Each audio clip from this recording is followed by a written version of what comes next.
بسم اللہ الرحمن الرحیم۔ استخارے سے متعلق سیریز میں خوش آمدید۔ آج کی قسط میں ہم استخارے سے متعلق مزید 7 بنیادی غلط فہمیوں اور کوتاہیوں کو زیر بحث لائیں گے انشاءاللہ۔ اکثر لوگ یہ سمجھتے ہیں کہ استخارہ صرف اسی کام میں ہے جو کام بہت اہم یا بڑا ہے، اور جہاں انسان کے سامنے 2 راستے ہیں یا جس کام میں انسان کو تردد یا شک ہے، صرف ایسے ہی کاموں میں استخارہ کرنا چاہیے۔ چنانچہ آج کل عوام الناس کو اپنی زندگی کے صرف چند مواقع پر ہی استخارے کے مسنون عمل کی توفیق نصیب ہوتی ہے، مثلا نکاح کے لیے یا کاروبار کے لیے استخارہ کر لیا، اور بس گویا ہم ان چند گنے چنے مواقع پر تو اللہ سے خیر اور بلائی کے طلبگار ہیں، اور باقی تمام زندگی کے روز و شب میں ہم اللہ سے خیر مانگنے سے بے نیاز اور مستغنی ہیں۔ یہ بات اچھی طرح سمجھ لیجئے کہ استخارہ صرف اہم اور بڑے کاموں ہی میں نہیں، بلکہ اپنے ہر کام میں، چاہے وہ چھوٹا ہو یا بڑا، اللہ تعالیٰ سے خیر اور بلائی طلب کرنی چاہیے۔ اسی طرح استخارے میں یہ بھی ضروری نہیں کہ اس کام میں تردد اور تذبذب ہو تب ہی استخارہ کیا جائے، بلکہ تردد نہ بھی ہو اور اس کام میں ایک ہی صورت اور ایک ہی راستہ ہو تب بھی استخارہ کرنا چاہیے۔ حضور اکرم صلی اللہ علیہ وسلم صحابہ کرام کو ہر کام میں استخارے یعنی اللہ سے خیر طلب کرنے کی تعلیم دے دیتے۔ بعض لوگ یہ سمجھتے ہیں کہ استخارہ ہمیشہ رات کو سوتے وقت ہی کرنا چاہیے یا عشاء کی نماز کے بعد ہی کرنا چاہیے۔ ایسا کوئی ضروری نہیں، بلکہ جب بھی موقع ملے اس وقت استخارہ کر لے۔ نہ رات کی کوئی قید ہے اور نہ دن کی کوئی قید ہے، نہ سونے کی کوئی قید ہے اور نہ جاگنے کی کوئی قید ہے، بشرط یہ کہ وہ نفل کی ادائیگی کا مکروہ وقت نہ ہو۔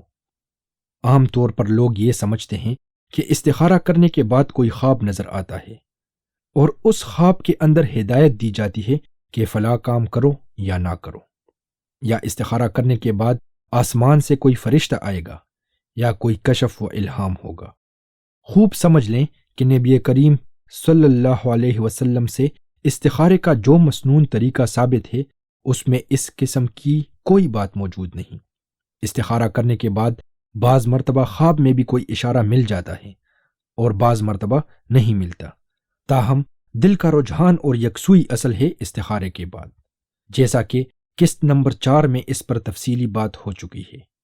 یاد رکھیں، استخارے کا مقصد تردد اور شک ختم کرنا ہے، نہ کہ آئندہ کسی واقعے کو معلوم کر لینا۔ بعض لوگ استخارہ کرنے کی یہ غرض بتلاتے ہیں کہ اس سے گزشتہ زمانے میں پیش آنے والا کوئی واقعہ یا آئندہ ہونے والا واقعہ معلوم ہو جاتا ہے۔ سو استخارہ شریعت میں اس غرض سے منقول نہیں، بلکہ وہ تو محض کسی کام کے کرنے یا نہ کرنے کا تردد اور شک دور کرنے کے لیے ہے، نہ کہ واقعات معلوم کرنے کے لیے۔ بلکہ ایسے استخارے کے ثمرات اور نتیجے پر یقین کرنا بھی ناجائز ہے۔ یاد رکھنا چاہیے کہ اگر کسی کے ہاتھ چوری ہو جائے تو اس غرض کے لیے کہ چور کا پتہ معلوم ہو جائے استخارہ کرنا نہ تو جائز ہے اور نہ مفید۔ ایک بات یہ بھی سمجھ لینی چاہیے کہ استخارے کا محل مباحات ہے۔ جو مباح یعنی جائز کام ہے، یعنی جس کام کا کرنا اور نہ کرنا دونوں حکم کے اعتبار سے برابر ہوں، اس کے کرنے میں نہ ثواب ہو اور نہ ہی ترک کر دینے میں کوئی گناہ، ان میں استخارہ کرنا چاہیے۔ جو چیزیں اللہ نے فرض کر دی ہیں یا واجبات اور سنن موقدہ ہیں، ان میں استخارے کی حاجت نہیں۔ اسی طرح جن کاموں کو اللہ اور اس کے رسول نے حرام اور ناجائز کر دیا ہے، ان میں بھی استخارہ نہیں ہے۔ مثلا کوئی آدمی استخارہ کرے کہ نماز پڑھوں یا نہ پڑھوں، روزہ رکھوں یا نہ رکھوں، تو یہاں استخارہ نہیں، یہ کام تو اللہ تعالیٰ نے فرض کر دیا ہے۔ یا کوئی شخص اس بارے میں استخارہ کرے کہ شراب پیوں یا نہ پیوں، رشوت لوں کہ نہ لوں، سودی معاملہ کروں یا نہ کروں، تو ان سب حرام کاموں میں بھی استخارہ نہیں کیا جائے گا، کیونکہ یہ تو حرام ہے۔ استخارہ ان چیزوں میں کیا جائے جو جائز امور ہے۔ اس فرق کو سمجھنا ضروری ہے کہ رزق حلال کے حاصل کرنے اور کسب معاش کے لیے استخارے کی ضرورت نہیں، کیونکہ یہ تو فریضہ ہے۔ البتہ استخارہ اس میں کیا جائے گا کہ رزق حلال کے حصول کے لیے ملازمت کروں یا تجارت کروں۔ تجارت کپڑے کی جائے یا اشیاء خوردنوش کی، اب یہاں استخارہ کرنے کی ضرورت ہے۔